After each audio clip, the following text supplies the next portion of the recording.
that was being heard by Sir John Spicer, who did a lot of the air inquiries and shipping inquiries, did both air inquiries and normally did courts of marine inquiry. Very nice man, Spicer, and very conscious of the fact that he hadn't served in the services during the war. He was medically unfit, and he was enormously respectful to those who had,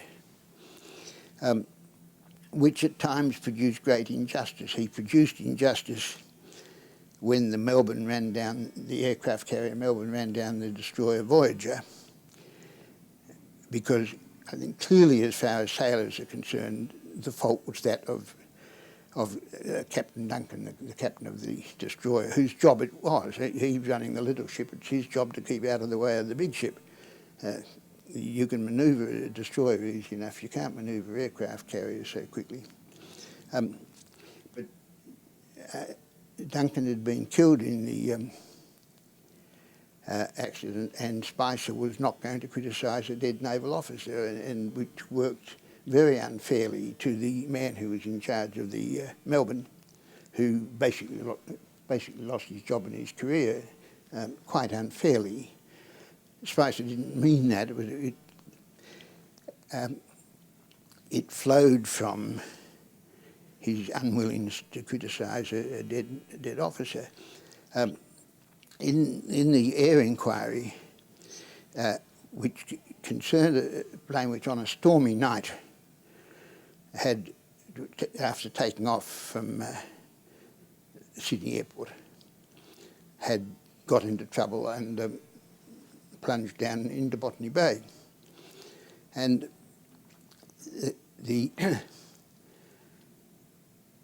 witness was called Captain Harry Locke, who had taken off another TAA Viscount about 20 minutes earlier from the same airport. Locke had an Air Force Cross and a Distinguished Flying Cross from the war, pugnacious little bugger.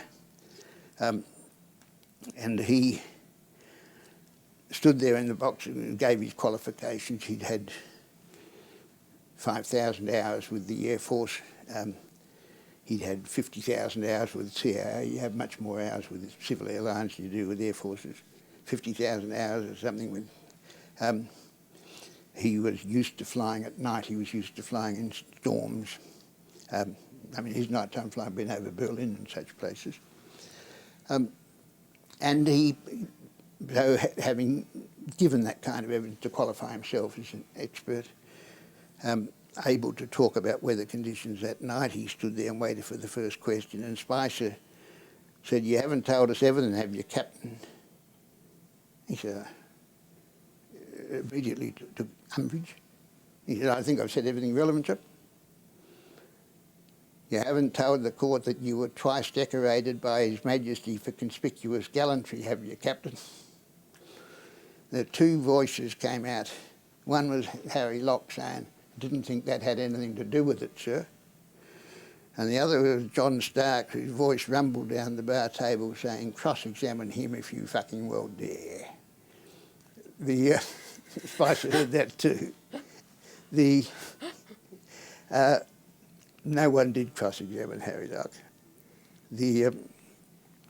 That was typical Stark.